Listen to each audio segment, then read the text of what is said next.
So where we left off the other day with this is we were looking at, so we finished part A of this question. Part A said there's a 25-foot ladder leaning up against the wall. So we drew a picture. The bottom of the ladder is being pulled away, right? So the bottom of the ladder, which is here, was being pulled in that direction, okay? How fast is the top of the ladder moving when the bottom is 15 feet? Or when the bottom is 15 feet. So this guy was moving down. We found that this guy was moving down at a rate of -9/4 or -2.25 feet per second. Okay. Same question, it's just different. Same setup, different question. Now, same thing, so we can draw our picture again. How fast is the area of the triangle formed by the wall, ground, and ladder changing with the bottom is 15 feet? So nothing has changed. The only thing that has changed is the question. So it's still the same triangle setup.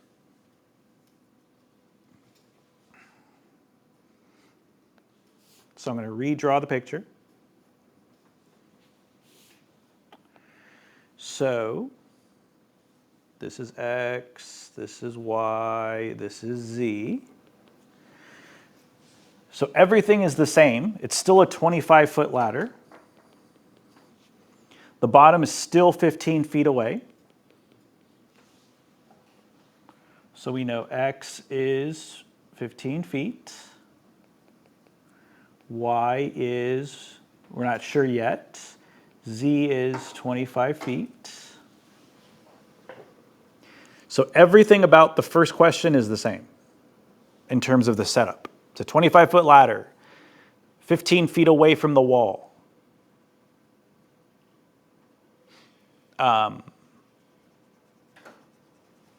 Still being pulled at a rate of 3 feet per second. So dx over dt is 3 feet per second.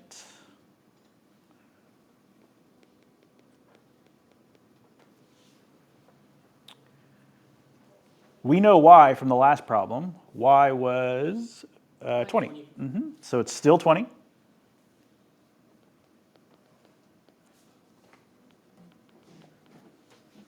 And we actually know a little bit more. We know dy dt, because that's what we solved, right?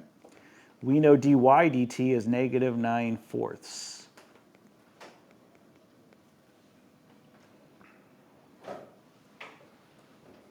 Okay.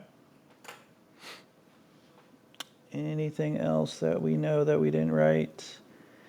Nope, that's about it. That's everything we know, right? From the last problem to this problem. Okay. What are we trying to find here? So that's what we know, right? Step one is write down what we know. That's everything we know. Step two is, what are we trying to find?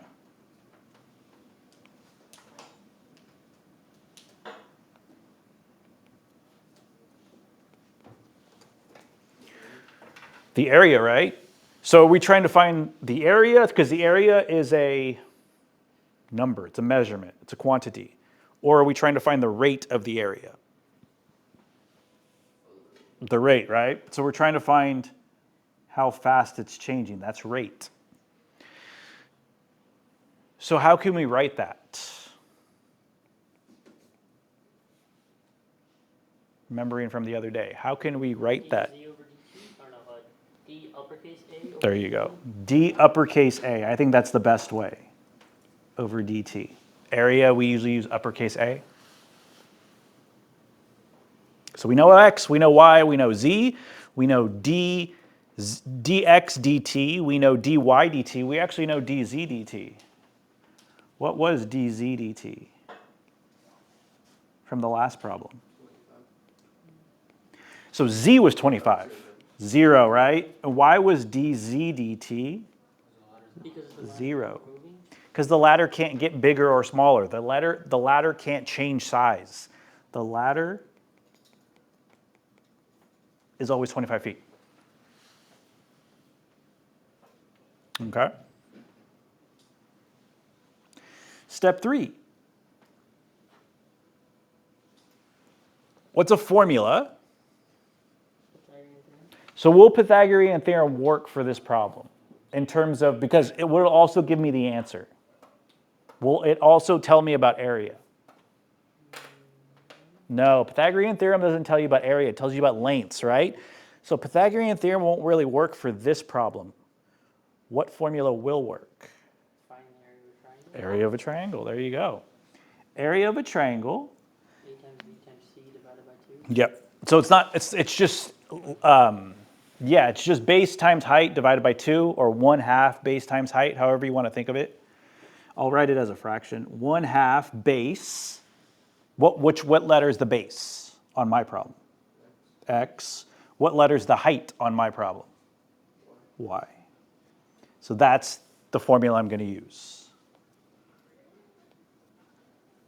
Because Pythagorean theorem doesn't tell me anything about area, and I need area.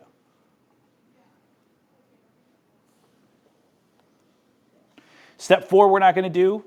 We won't get to. We might get to today, probably not. Probably more like tomorrow. Step 5 was find the derivative of number 3. So we got to find the derivative of number 3. So what's the derivative of A? dA over dy. Not dy, dA over dt. So it'd be 1 dA over dt, or just dA over dt. Okay. Now to find area of 1/2 xy, how would I do that? You would get rid of the x because it would be from 1, then you put a tag, and then you multiply 1 by 1/2. No. Product rule. I'm going to have to use the product rule because x times y, they're two variables, right? Multiplying two variables, that's the product rule. So the product rule, I'm going to use 1/2. I'm going to leave 1/2 in the front, and I'm going to do the product rule on the inside. So the product rule says the first, x, times the derivative of the second. What's the derivative of y? dy over dt. There you go, dy over dt. Plus the opposite, y times the derivative of x, dx over dt. Okay. 6th step. Plug in everything that we know. Plug in our list from 1. Plug in what we know. I don't know what dA dt is, so I'm going to leave that as dA over dt because that's what I'm trying to find. If I had that, I wouldn't have to do all of this. Equals 1/2, parentheses, x, 15. dy over dt, negative 9/4. Isn't it just negative 2.25? Yeah, you could do that. Negative 2.25 is fine. Y plus y, which is 20, times dx over dt, 3. Here's the nice thing about these problems. A lot of these problems are calculator problems. So we haven't really run into many calculator problems. One of the calculator problems first semester is related rates, because you're going to have decimals. You're going to have things like that. Okay? So for the related rates questions, I'm going to let you use your calculator on tests. Okay? So we're going to multiply. So I'm going to multiply these two guys. So I get negative, 33.75? yeah, negative 33 over 4. Negative 135 over 4, which is the number you just said, Seth. Plus 60. Yeah, negative 133 over 4, you can change that to a decimal. Or you can leave it as a fraction, either way. So now what I'm going to do is I'm going to distribute the 1/2 now. So that would be negative 135 over 8 plus 60 over 2.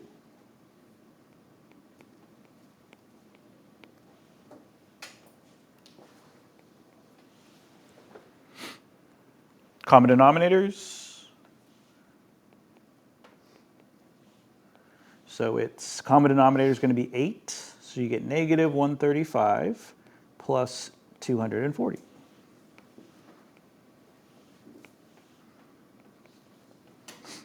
So you're going to get 105 over 8. So 105 over 8, which is the same thing as 13.125? 13.125. So either you can leave it as 105 over 8, or you can change it to 13.125. Either one's okay. Thanks. Last question for this problem. What is the units associated with this guy? Feet per second, Feet per second, because it's a constant rate. It's a rate. It is a rate. So feet per second.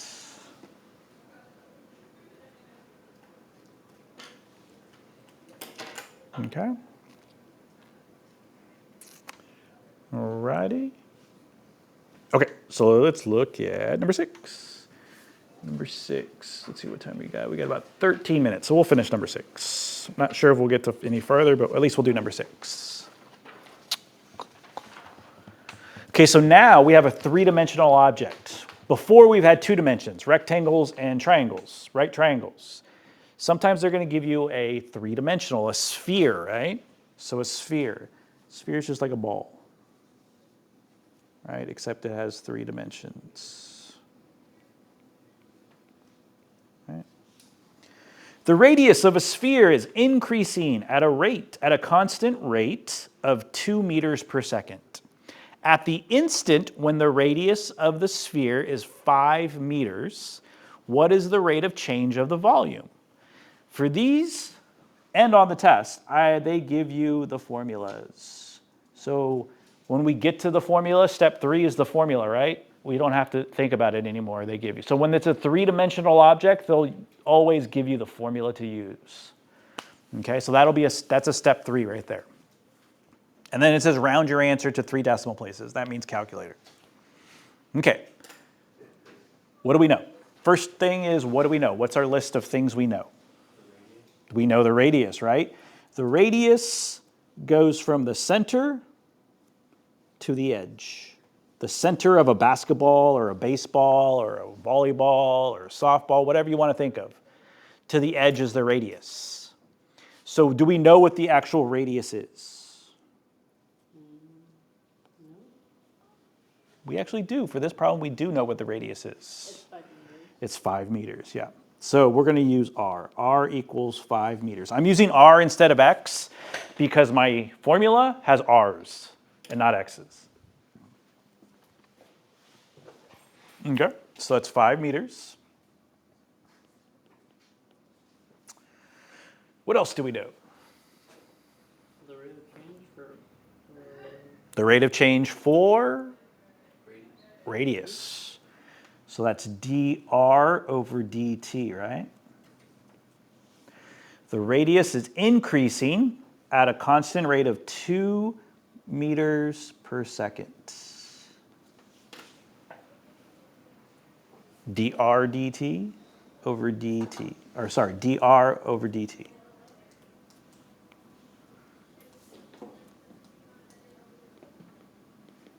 Is there anything else we know?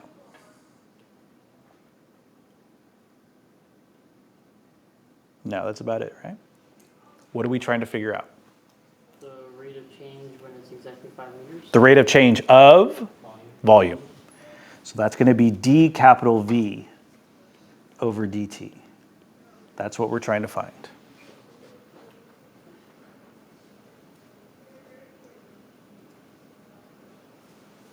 Step 2. Step 3. Step 3 they already did for us. They already told us, hey, this is the one you're going to use. So 4/3 times pi times r cubed.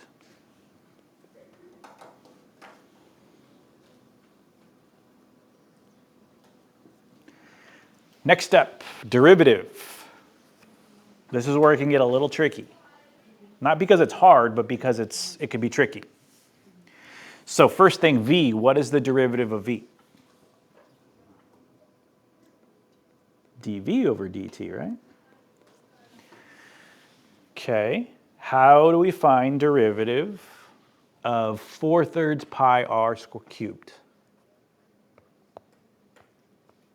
We just find the derivative of r. So how do we do that? Take the exponent and move it to the front. Should we use product rule for this one? No? No, because what? Yeah, we only got one variable. That guy's the only variable. Pi is a number. So if that's the only variable, there's no two variables multiplying with each other. So we don't have to use a product rule on this one.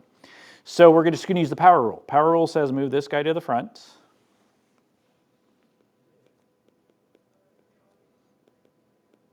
Subtract the power. But then I took derivative of r, right? So this one needs a tag, dr over dt.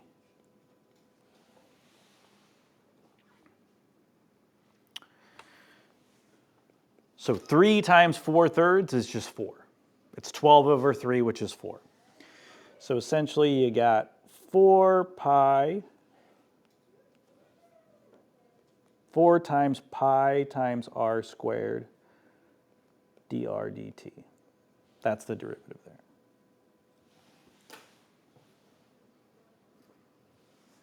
Last step, plug in.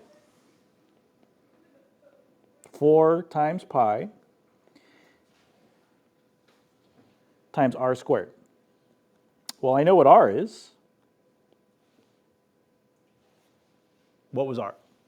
5, So 5 squared, 25, 25, times dr dt. 2. Oops, yep, we actually know that. Yeah, we know it was 2. They said it was 2, positive 2.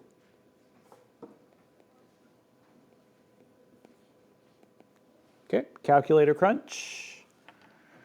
205. Yeah, so you're going to get 200 pi, right?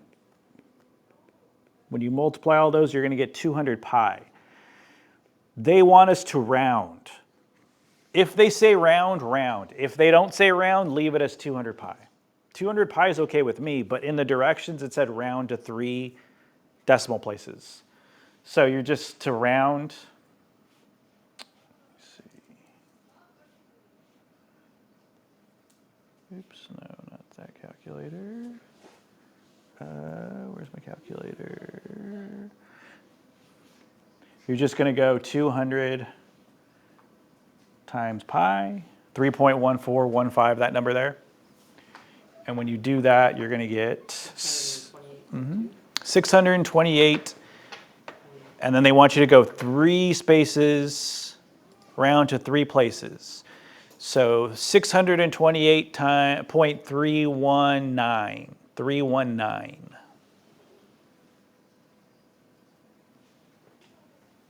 Meters per second. Meters per second, good. Actually, no, it's not going to be meters per second. You're close. Meters. Wait, let me write this down. 628.319. It's going to be per second, but meters is not quite right. What would it be? Close. Well, what is volume? How do we represent volume? Cubed. Meters cubed. There you go. Meters cubed per second. If it was just volume, it would be meters cubed. But because it's meters, because it's a rate, it's meters cubed per second. Okay? Let's see. Okay, so we got 7, 8. Probably not going to do all of them. I'll probably pick and choose. The